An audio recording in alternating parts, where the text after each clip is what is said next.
Hello, good afternoon. Erickson Fermin again. And time check. It's 3:23 in the afternoon, June 23, 2025. So nandito po uli ako ngayon sa aming farm residential lot project located in Alfonso, Cavite. So along Barangay Road siya, walking distance sa Tagaytay-Nasugbu National Road. At ang mga nearby establishments niya, Queen's Strawberry Farm Restaurant, Zen Japanese Food Hall and Cafe, and a few minutes drive or 4 to 5 minutes drive from the famous tourist spot, Twin Lakes, Tagaytay. So para po sa mga naghahanap ng lot for investment na pwedeng patayuan ng vacation home or residential development, or future investment na malamig, nagpa-fog, baka makonsider nyo po itong bago naming project. Yan.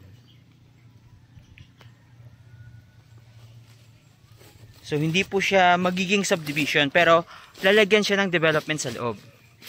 2-lane cemented road inside, proper drainage system, at provision line for water and electricity po, yan. So ito po yung actual na video na nandito po ako ngayon sa mismong project namin, located in Alfonso, Cavite. Along Barangay Road lang po siya, yan. And walking distance sa Tagaytay-Nasugbu National Highway. Yan.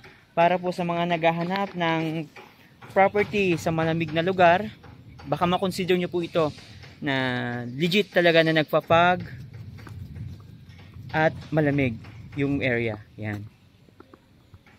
Along Barangay Road and few minutes drive from the famous tourist spot, Twin Lakes, Tagaytay. Message nyo po ako para sa mga interested na makita yung property sa 0919-516-6683. Again, message nyo po ako para sa mga interested mag-tripping sa 0919-516-6683. Yan.